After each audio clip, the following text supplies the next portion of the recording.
Sa pag-uumpisa ng mensaheng ito sa araw na ito, I'd like to ask you a question.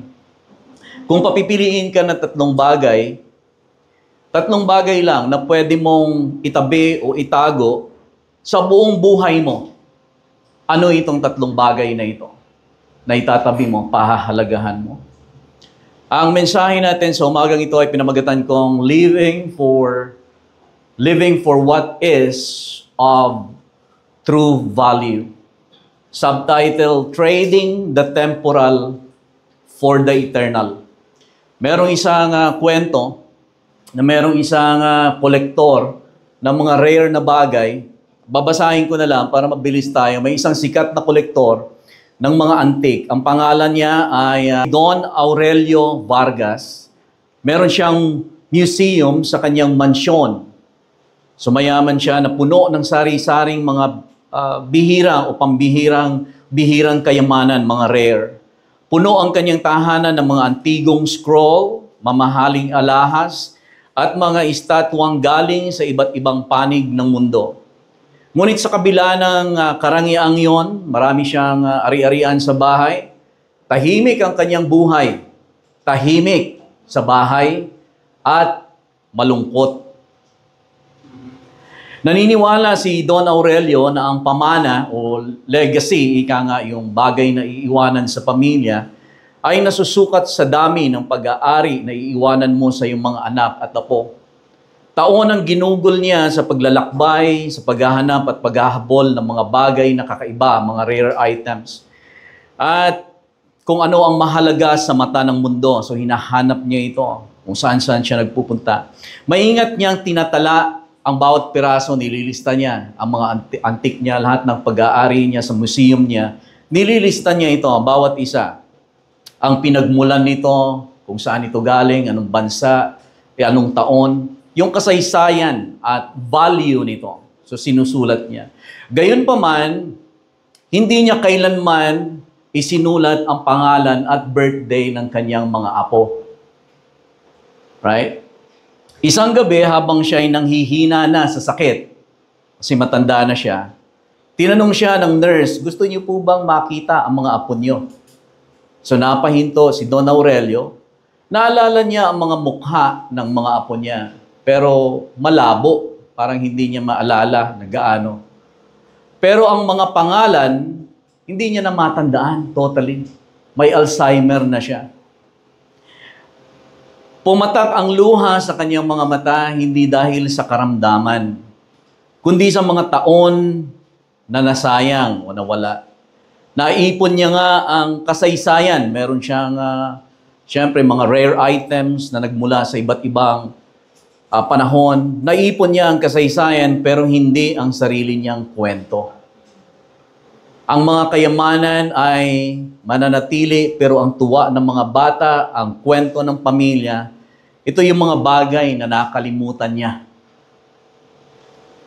Sa huling sulat ni Don Aurelio nung siya ay namamaalam na hindi siya sumulat sa mga museo, kundi sa kanyang pamilya, ibinahagi niya ang kanyang pagsisisi, ang kanyang pangungulila, at iniwan ng isang sulat, paalala. Ang sabi niya, let your legacy be love.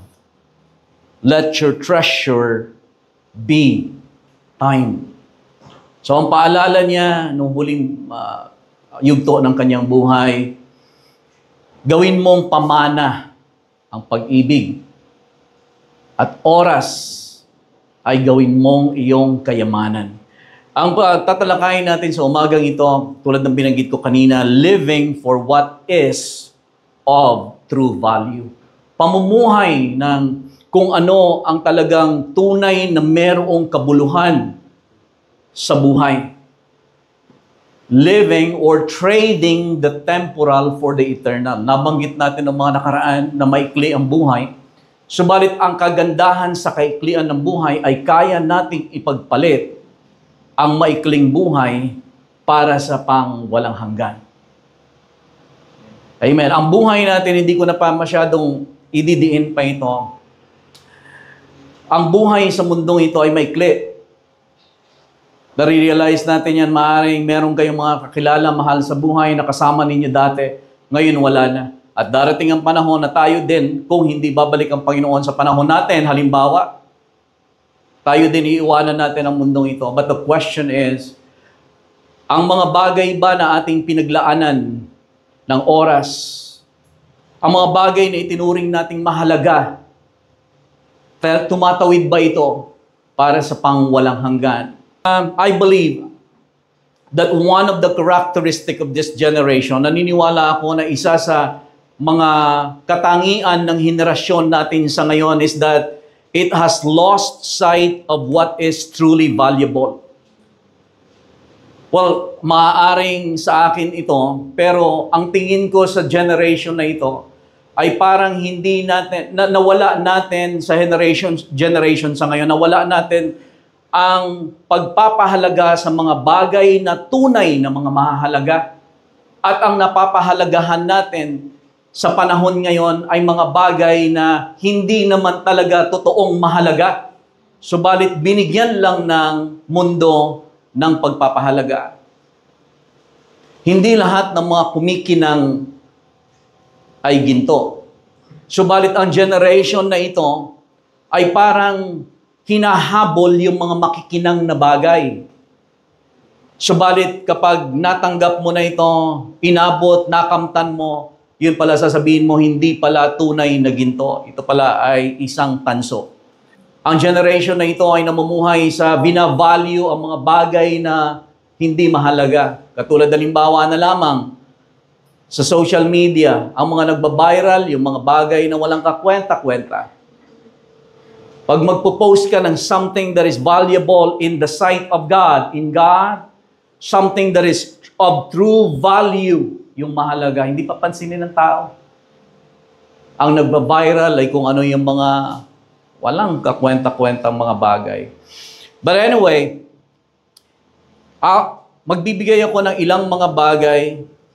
Here are some of the most sought after things in this generation. Magbibigay ako ng at least mga 5 o 6 na mga bagay na itinuturing ng mga tao sa generation na ito na mahalaga at pinakahahangad ng mga tao sa generation sa ngayon. So, number 1, personal identity and expression.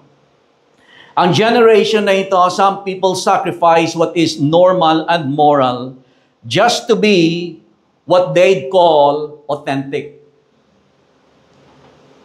Hinahanap at pinapahalagahan ng generation sa ngayon yung mga bagay na tawagin nating personal identity. Hinahanap sa mundo.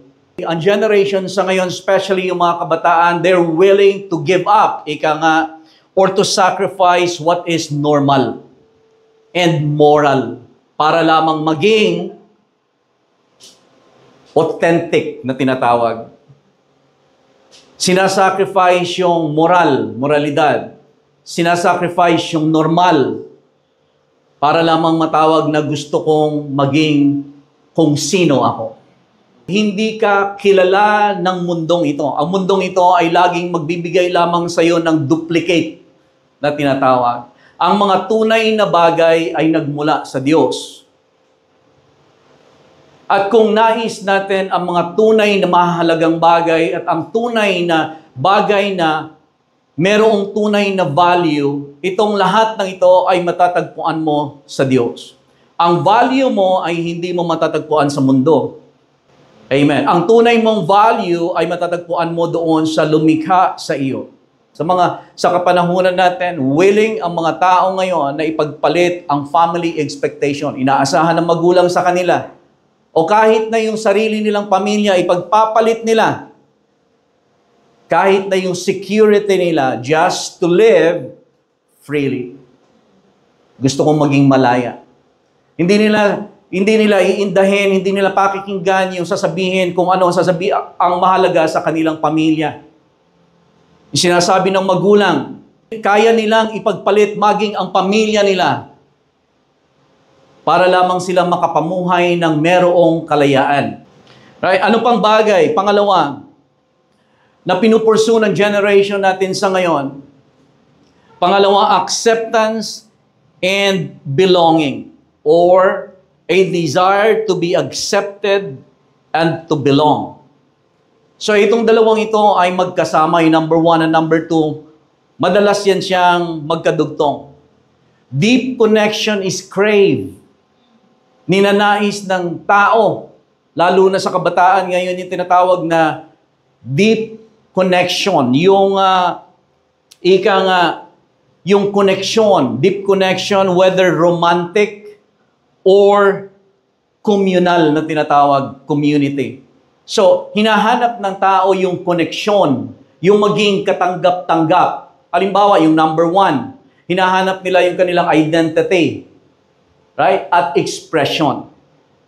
Pagpapalit nila kung ano yung normal at moral, basta lamang maging malaya sila. Tapos, hahanapin nila yung mga katulad nila mag-isip para sila ay maging katanggap-tanggap. Gagawa sila ng grupo para doon sa grupo na yon na sinacrifice yung moral at sinacrifice yung normal para lamang maging malaya. Hahanapin nila yung mga taong katulad noon at sila ay magsasama-sama. They want to be accepted. Ipagpapalit nila kung ano mang lahat ng bagay. Makuha lamang nila ang dalawang ito. Kaya sa generation natin sa ngayon, meron ka ng hindi na lamang lalaki at babae, ang sexes na tinatawag o gender. Meron ng mga LGBTQ.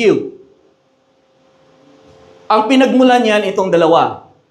Number 3, career, success, or influence. Yun yung pinupursu ng tao sa ngayon. Career success, o yung tinatawag na influence or status and influence. Isa yun sa mga willing ang mga tao na isakripisyo ang maging yung kanilang health, maging successful lang na matatawag doon sa kanilang career at yung tinatawag na status or influence nila. Sa pananaw sa buhay, hindi pa mature, meron siyang pinapahalagahan ng mga bagay na sa tingin niya ay mahalaga. Kaya niya ipinupursu. Kaya niya ipinagpapalit ang anumang bagay. Halimbawa, magsasacrifice siya sa pag-aaral. Halimbawa, para lamang makamtan ang inaakala niya na mahalaga, which is status. Yung kasikatan sa buhay, yung pagiging kilala, yung pera, halimbawa. Sa pag-aakala na itong mga bagay na ito ay mahalaga at tunay na makakapagbago ng buhay. Or kapag nakamtan ko lamang ang mga bagay na ito, magiging maayos at masaya ang aking buhay. Bilang mga Kristiyano, iba ang bagay na pinahahalagahan ng mundo at iba yung mga bagay na mahalaga sa atin. Number 4 na pinupursu ng tao sa ating generation is digital relevance and attention.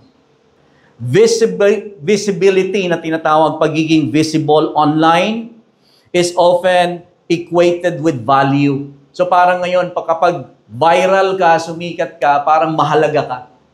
Kahit na kung ano pa man yung pinagkasikatan mo. Halimbawa, nagpatawa ka lang kung anong ginagawa mo, sumikat ka halimbawa. People edit their lives and sometimes their truths to stay seen. Ini-edit ng tao ang kanilang mga kahit ng kanilang buhay, hindi po ba edited? Ipopost mo sa media, hindi naman yun yung totoo. Magbibigay naman ako ng 3 halimbawa.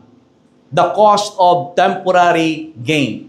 Yun namang kapalit o halaga ng temporary gain. Magpapakita ako ng 3 example mula sa Biblia ng pagpapalit. Kasi ito ang title ng ating mensahe is Trading the Temporal for the eternal.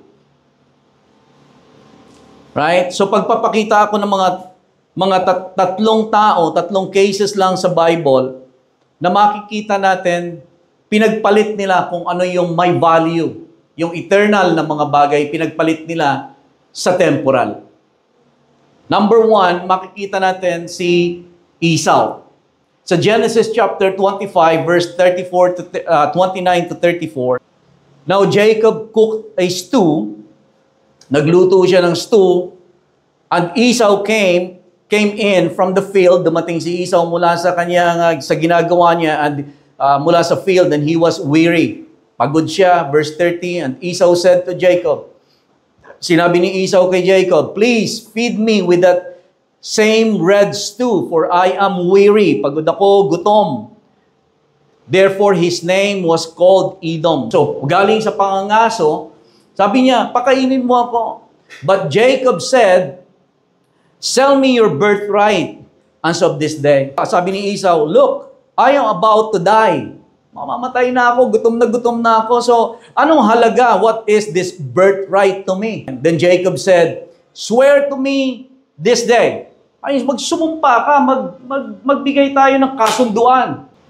So, ang ginawa niya, so he swore to him. Sabi niya, sige, sinusumpa ko. And sold his birthright to Jacob. And Jacob gave Esau bread and stew of lentils. So binigyan niya. He ate and drank, arose and went his way. No, parang baliwala lang. Esau gave up something of lasting value. Ang birthright niya, ito yung may lasting value. His birthright for something that is satisfied as temporary craving. Yung birthright niya includes spiritual blessing, leadership, and covenantal promise. So ang birthright sa kapanahunan nila, nagbibigay ito ng meron itong kalakip na pagpapala na nagmumula hindi lamang sa tatay, kundi actually nagmumula sa Diyos. Ang birthright ay ito yung unang tatanggap ng pagpapala mula sa tatay. Ito rin ang pagsasalinan. Ang panganay ay meron ding kaakibat na responsibilidad na tinatawag, leadership. Kapag ang tatay, halimbawa, ay nawala na, malilipat sa kanya yung tinatawag na responsibility. Anong mirror nito? Anong salamin? Anong matututunan natin? Sa panahon natin ngayon, ipinapakita nito na ang tao madalas ay binabaliwala at pinagpapalit ang spiritual inheritance nila para sa worldly pleasure or convenience. Sa kapanahunan natin sa ngayon, hindi man tayo nagpapalit. Right? Wala man maaaring mga Kristiyano sa atin na hayagan at verbally ipagpapalit mo sa isang lugaw ang pagiging Kristiyano mo o spiritual inheritance mo na lang. Pero may mga Kristiyano na kung anong hawak nila sa church, halimbawa, ng mga responsibilidad na iniatang sa kanila, ipinagpapalit nila sa isang bagay na makakapag-satisfy sa kanila ng panandalian lamang kapalit nito. People choose comfort over calling.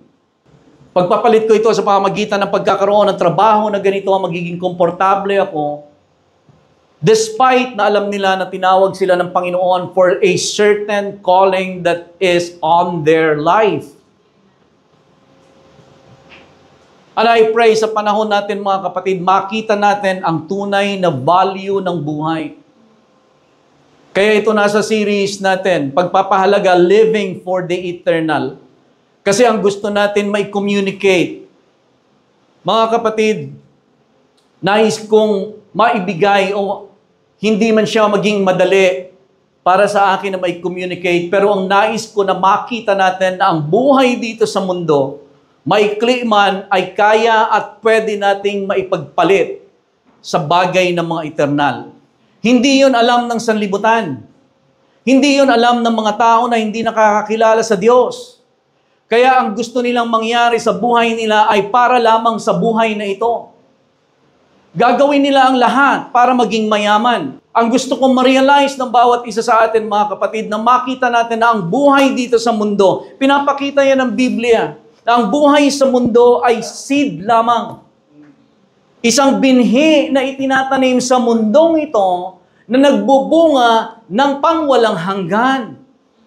Ang buhay na ito ay hindi para sa mundong ito. Ang buhay na ito ay isang binhi na itinatanim sa mundong ito, pero dapat nagbubunga sa eternal. So pahalagahan natin ang aral na matutunan natin kay Esau, pahalagahan natin kung ano ang binigay ng Diyos sa atin. Kay Esau, alam niyo, birthright, binigay yan ng Diyos. Birthright niya yan. Esau didn't just lose a title. Para sa kanya, titulo lang yan. Anong halaga niyan? Gutom na ako. But he has lost legacy. Legacy niya na wala sa kanya. Sa atin, anong pinapahalagahan natin? Do we even value our legacy? Amen. Hindi man pahalagahan, halimbawa sa atin, mga magulang, ano ang ipinapasa natin sa ating mga anak? Ano yung pinapakita natin na mahalaga sa atin? Na ano man ang kanilang gustong gawin sa buhay, basta ito mahalaga, hindi mo ako matitinag dyan. Amen. Ano man ang gusto nilang gawin, bayaan mo na sila na gawin kasi may desisyon na, halimbawa. Pero ano ang nakikita nila sa'yo na napakahalaga sa'yo na hindi mo bitaw-bitawan?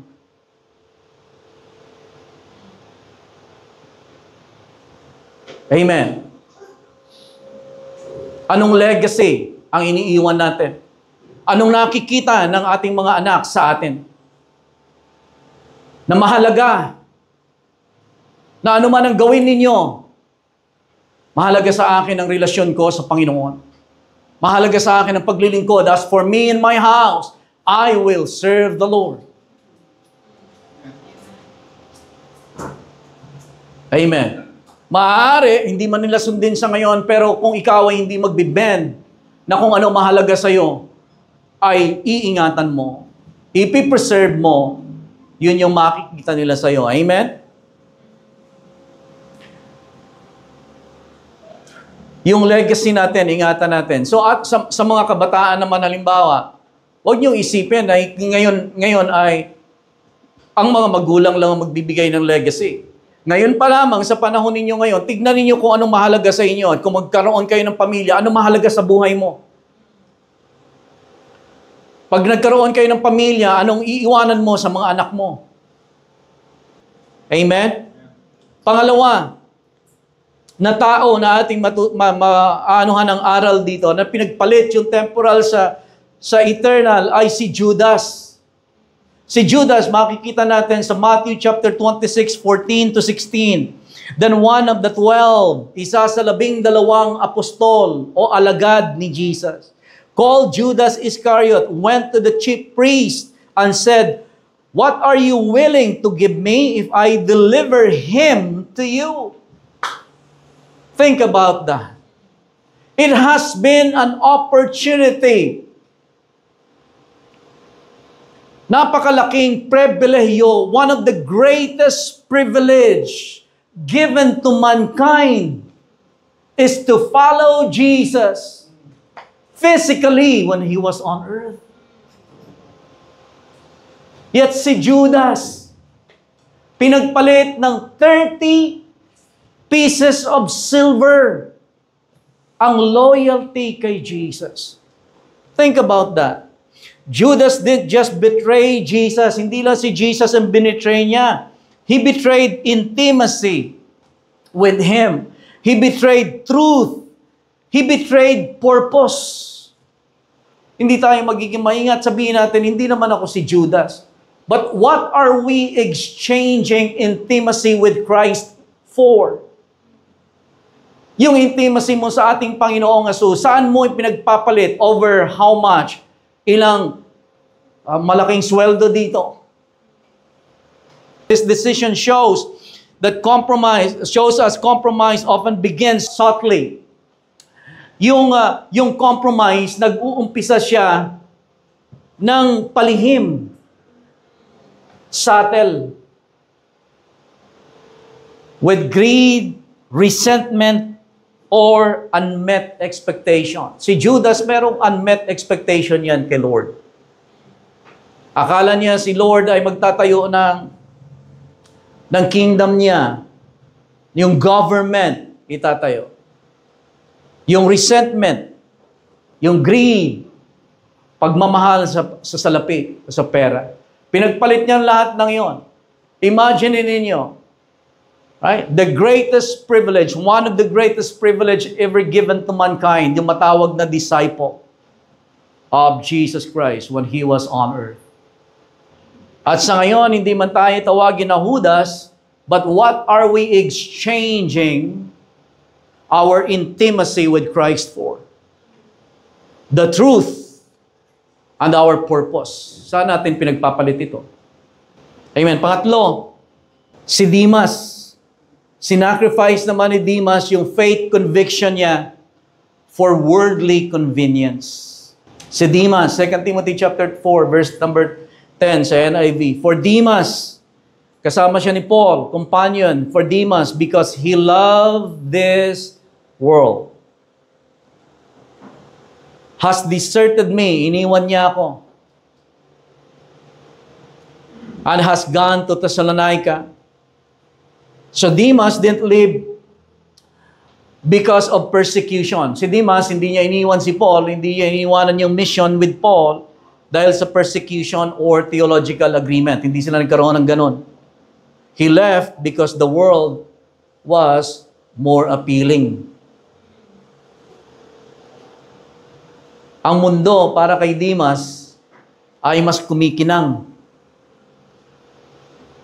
Ayaw niya nang magsakripisyo. Puro na lang tayo, Paul. Persecute tayo.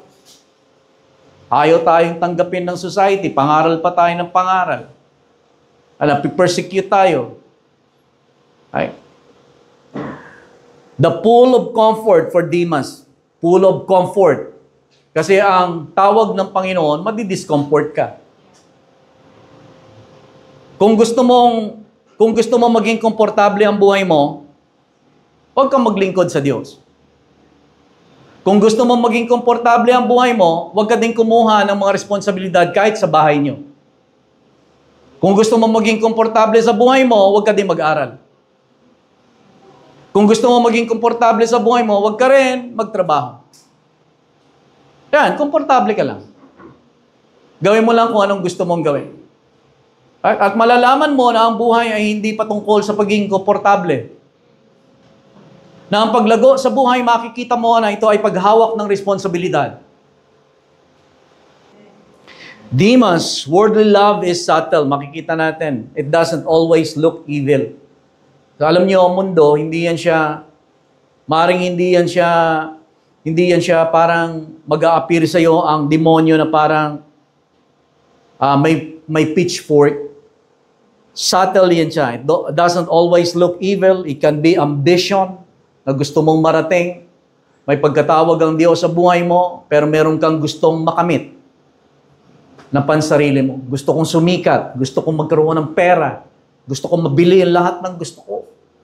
Gusto kong maging malaya. Gusto kong ma-express ang sarili ko. Gusto kong matanggapin ako ng mga kaibigan ko.